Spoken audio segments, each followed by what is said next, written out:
Hi, my name's Kerry. I'm from the UK and I'm a neurodiverse happy crafter, and I like finding joy in moments where I create throughout my week. I make dollhouse miniatures, I make things for my home, I tend to enjoy creating things for people. And welcome back, or if you're new here, welcome. And if you do like the video, if you could subscribe, it would be really lovely. We're early days, we're into the second month of the channel, but we've got weekly videos, sometimes two, and we're on channel socials at Crafting Some Ambience, and it'll be really nice to see what you're crafting and hear from you. Okay, so this one is our mini masterpiece series. We've got our Littleville Museum and Gallery well up and running. We've got a Turner-esque landscape. We've got a Van Gogh inspired sunflowers, and we've got a Cézanne-ish apples picture. We've got a Gallic Roman amphora made out of terracotta clay, because the Gallic ones had flat bottoms and it would make my life a lot easier if I could place it with a flat bottom. Just literally, I mean, it's not even slab building, is it? It's blob building. It's a new term for the pottery throwdown. It's blob building. These lovely frames came, so now I can make the paintings suitable for the aperture, because you notice with that one, some had to be sacrificed to the frame, whereas these two had enough space where I could get the frame where we wanted. So at least now we know where we're working. So I've done myself a pencil line from the frame. We're going to do a mixed media piece, and since with the opening of the gallery and museum we went to the Walker Art Gallery, I thought I would do my favourite painting from the Walker Art Gallery. And when we learned more with the facts, we found out he used to do dioramas as well. Cool. So, like, happy coincidence that we make miniatures, and so did he. So we're going to base our inspiration this time on the Ruins of Holyrood Chapel by Louis DaGuerre. There will be another scrolly bit with lots of facts. So we're going to get the base watercolour background down. I'm going to get some clear water and just go over the area. And then I'm going to wet my colours These are just plain cheap watercolours from Hobbycraft. I do have some posher ones, but I'm trying to get into it a bit more and training myself up on these beginner ones. So we've got the pigment moving. It's a very grey and misty background, so that's what we're working for. So we're going to try for a wash. Let's see what happens. Oh, hey up. We're not bad. We're not bad.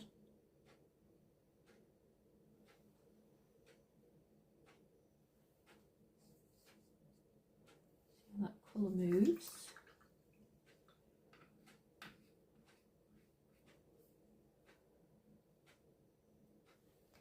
Maybe add some wisps of white through it.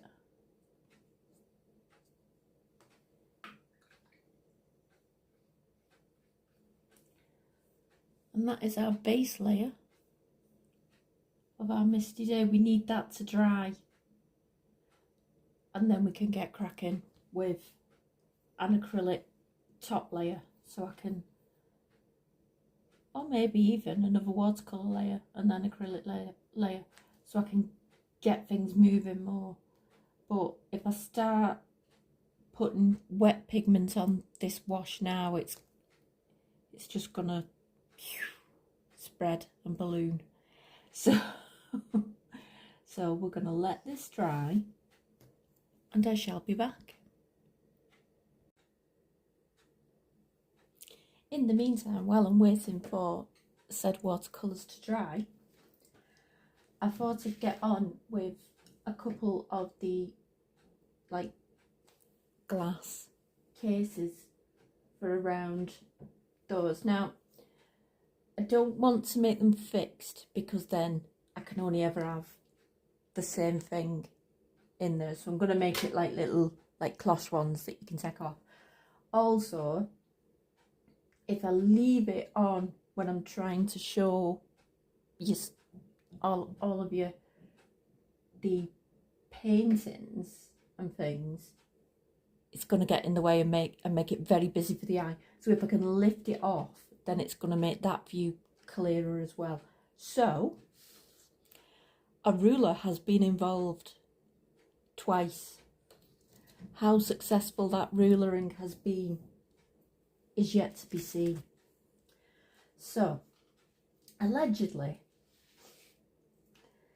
they're going to be sitting, the posts are going to sit on the corners there, and then there's going to be panes of perspex, acetate kind of stuff, packaging, all there's everything in between to be the glass, and we'll do those for now. I was gonna do like a fossils or crystals kind of curios thing there, but I've run out of the acetate, so I'll get more acetate before I start messing about with that. Okie dokie. So in theory, cocktail stick at the ready, we should be able to stick the supports to the glass. This is glue that will dry clear.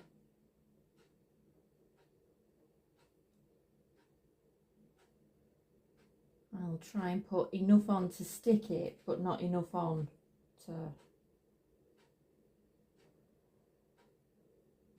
cause issues.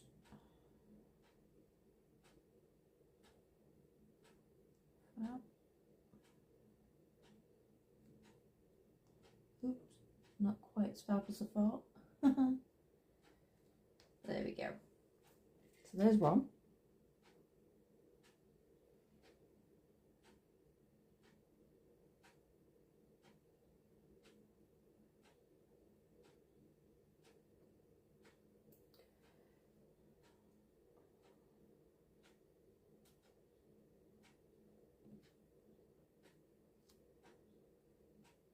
There's two.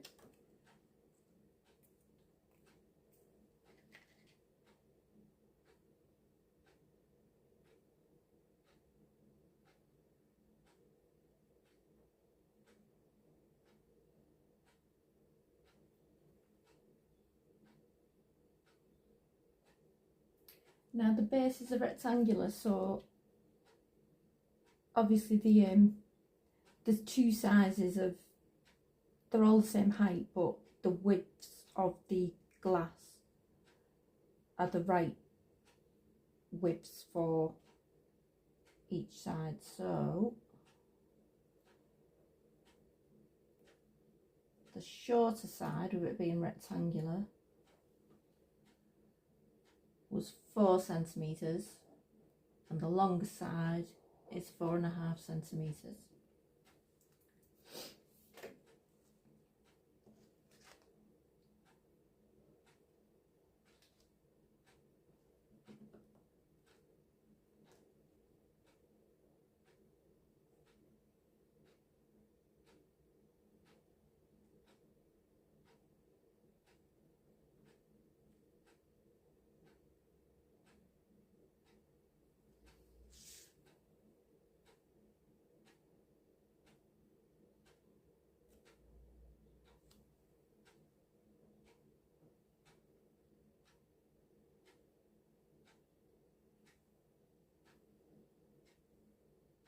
We shall see if it works. If you're watching this video, it's because it did.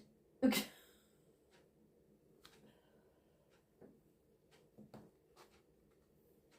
There's probably better ways to do this as well, but like I've said previously, my maths brain isn't brilliant, and it's just what I've been able to envisage. You could probably also leave the first paints to dry a bit longer as well, but I am an impatient creature. And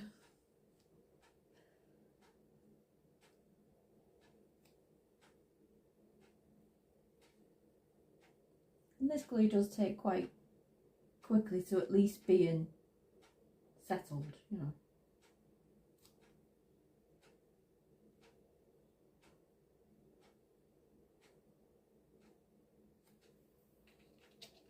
Just take the other end of the cocktail stick and remove some of that.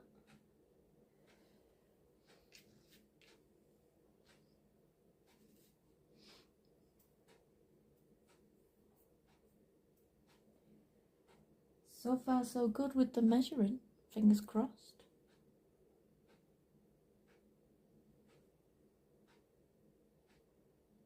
Because usually I do this fantastical thing of measuring it and checking it and measuring it and checking it, because as well as having the thought of I can be quite unreliable with maths, with being someone with dyscalculia, I also have genuine, not pretend, OCD, and that makes me very, very prone to checking anything a gazillion times before I do it. So, you know, these things should be fine, she says. However, I tend to also have this magical quality of having measured and checked it a gazillion times, and then it still being like 2 or 3 millimeters skew width, and that with miniature making is a lot of skew width.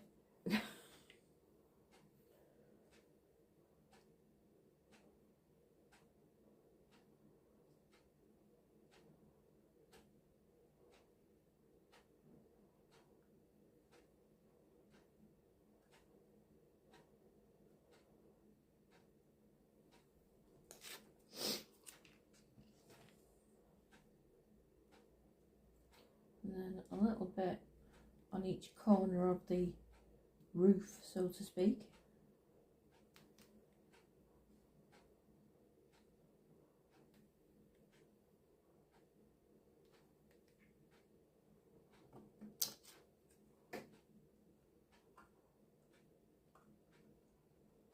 See, that's that magical thing where I've cut it a wee bit long.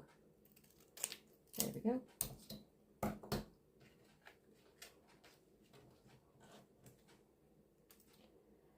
So the measuring has been mostly successful, mostly.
That's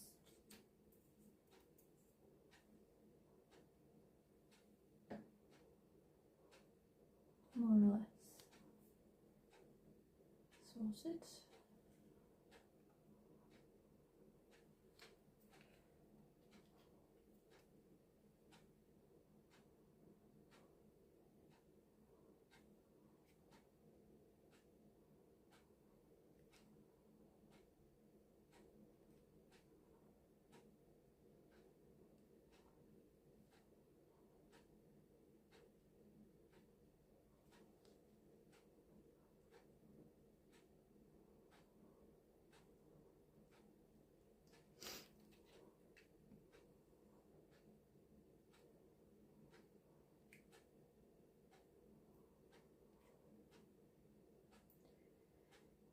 It could do with a lot of finesse, but it's a first try.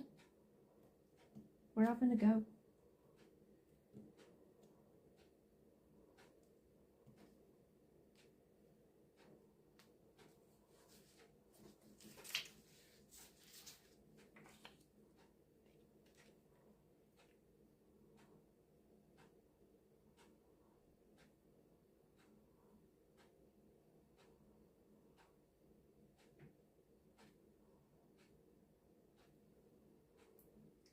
You know, and if necessary, we can vanish them and never see them again.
bit wonky donkey, but we got there.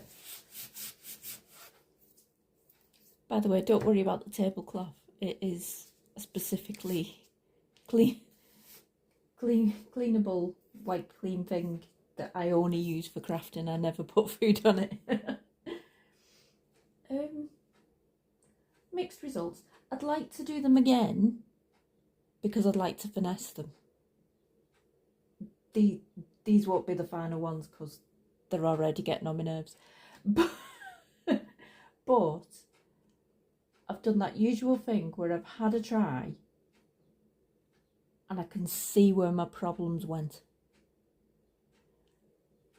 And we'll take it from there. So, right now, I think the watercolour's dry to do the next stage. So I shall be right back.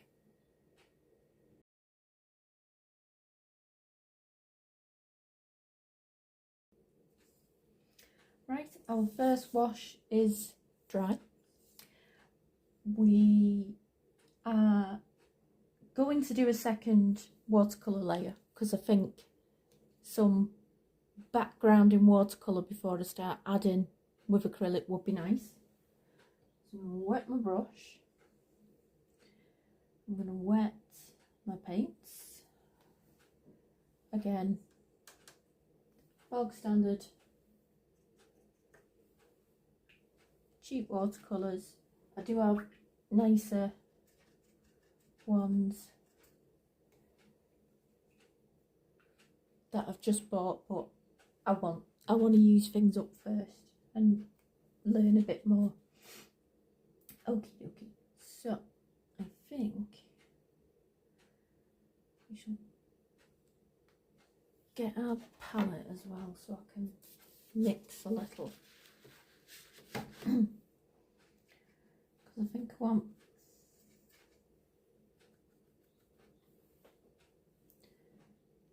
dark grey then.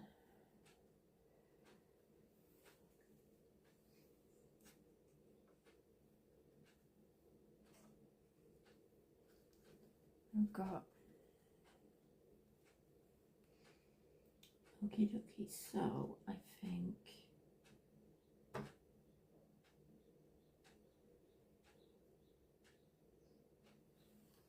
I'm going lighter at the back, darker at the front, Kerry. So, suggestion of some rolling hills.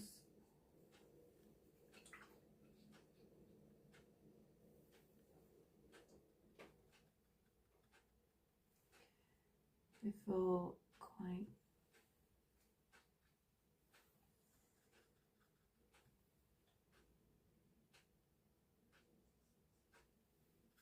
strong layer to the front.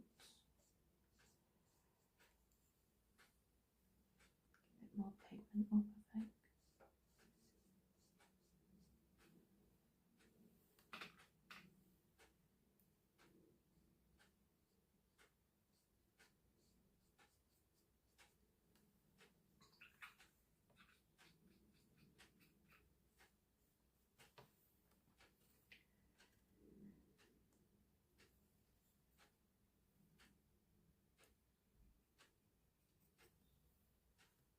Maybe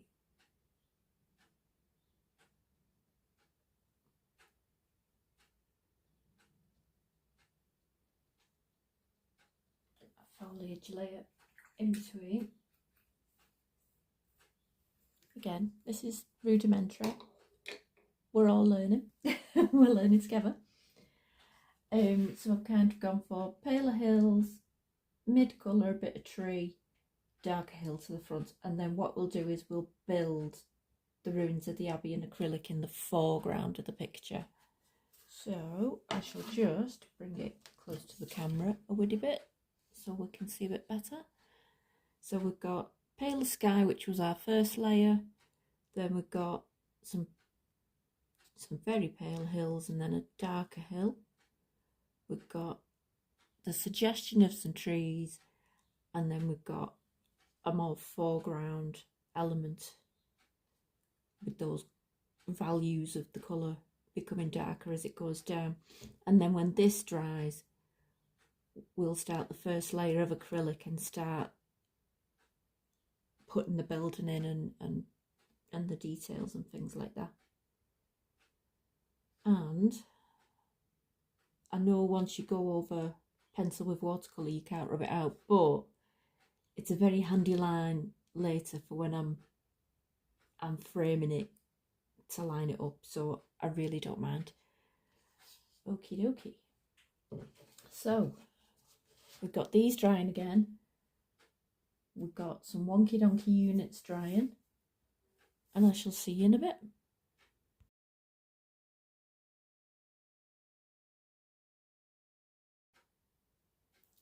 So we are back. We're nice and touch dry.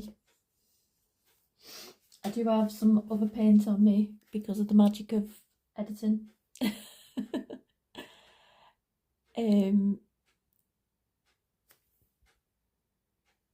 We shall get cracking with the first acrylic layer.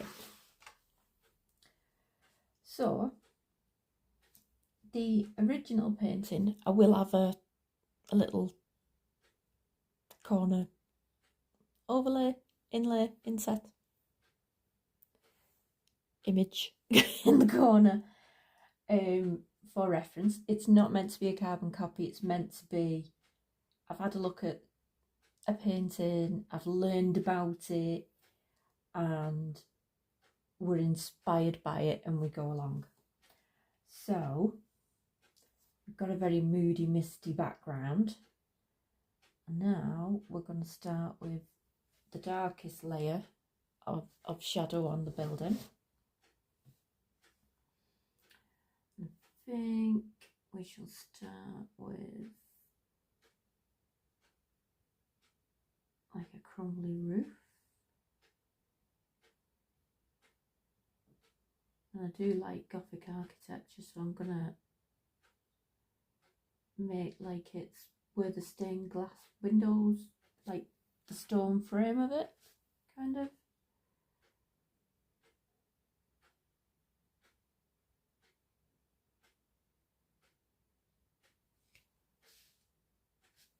And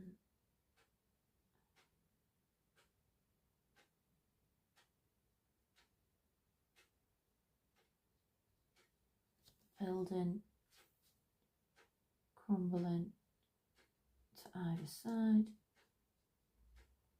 Firstly with the black, because that will be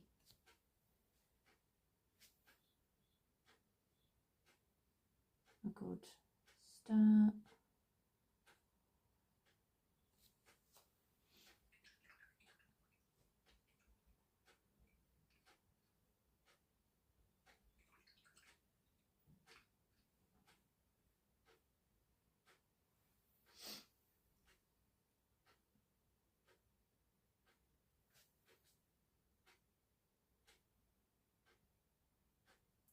Suggestion of the sun.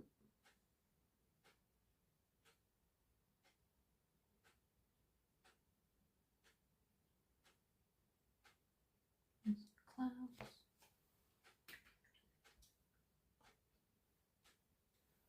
Being really delicate with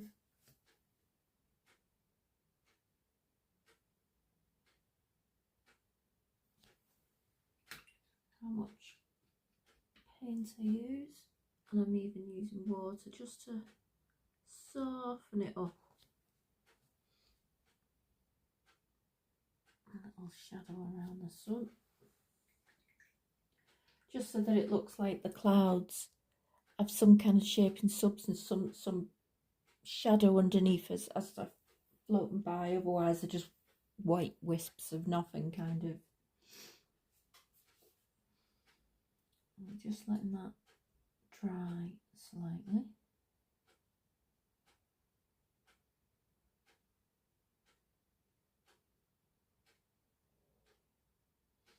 I hope everyone is having a wonderful week.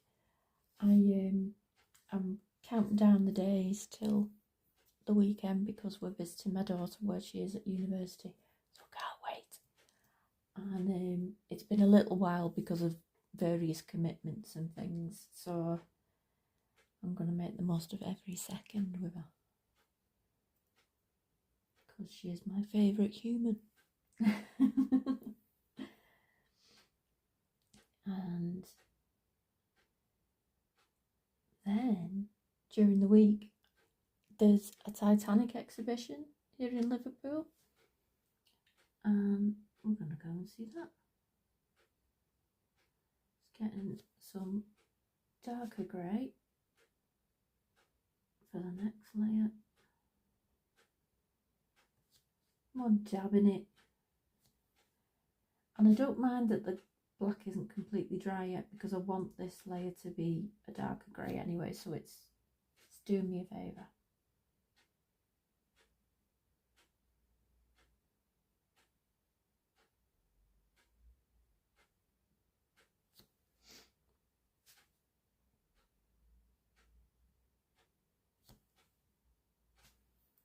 And like it's a cobbled courtyard in the front,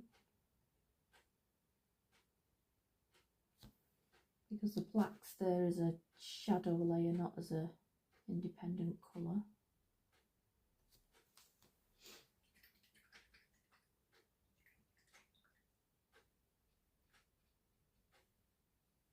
We'll need to mix a lighter grey, but I'm really looking forward to going to the Titanic exhibition. We've booked tickets, because you better book in. There's also at the museum by the dock an exhibition, if anyone's into archaeology.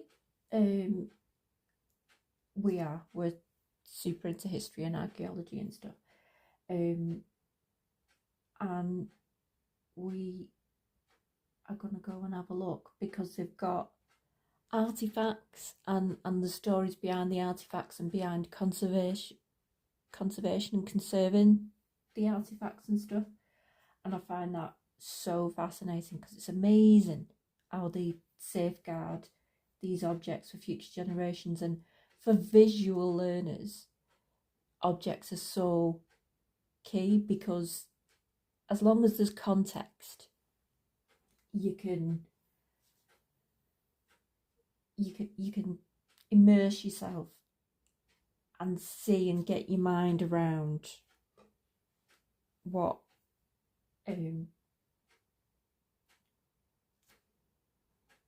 exactly what the object is used for, exactly how they must have used it, how they must have made it.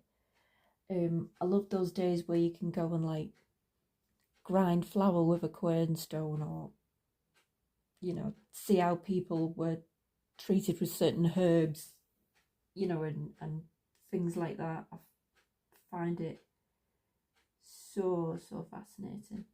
I'm just doing a really light grey, a lighter grey now. The sun's coming from that way, so it is more that side of the building.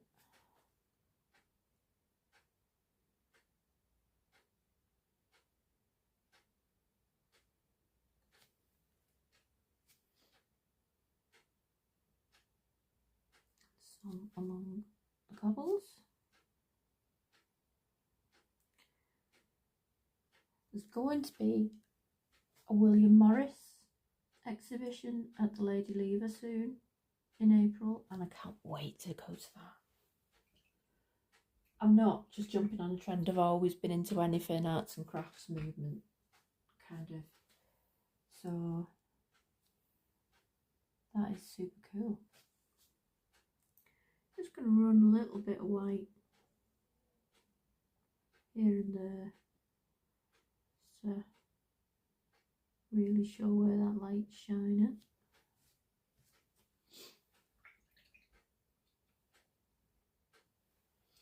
I'm leaving more black down that way, because that's the shadow side of the building. I think I'll just add the odd foreground bit of foliage, because the view is nearer it's fading out on a misty day because it's further away.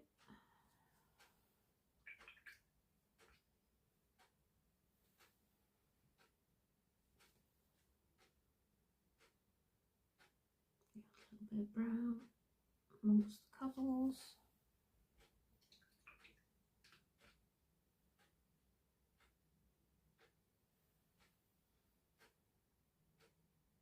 And that's it. I'm not pushing it beyond that, because I think I'll end up mostly doing an exercise in mud mixing if I go too far, and I do struggle with knowing exactly when to stop.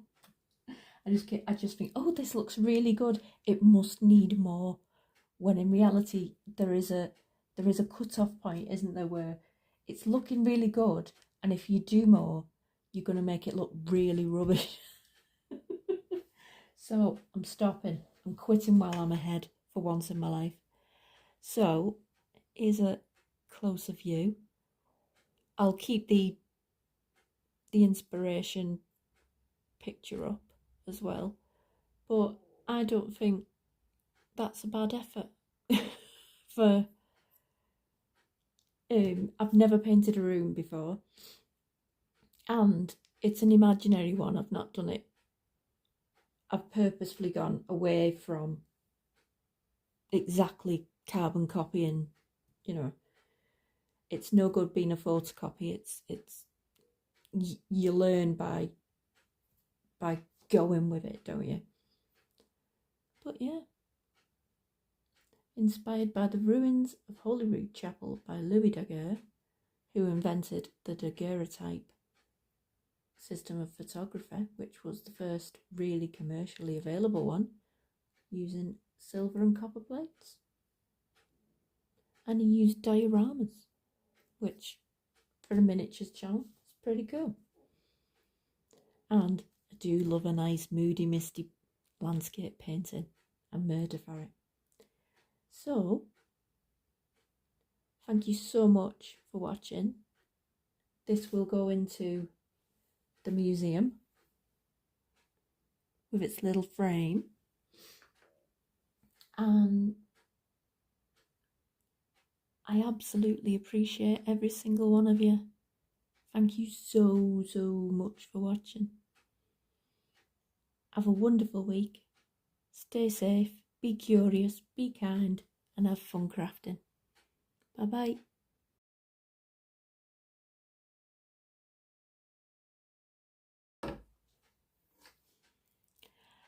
Had a whale of a time painting this view of a ruined abbey, a fictitious one, based on a painting that I saw in my recent trip to the Walker Art Gallery in Liverpool. I hope you'll enjoy the video. Thank you very much. Soon it'll go in there.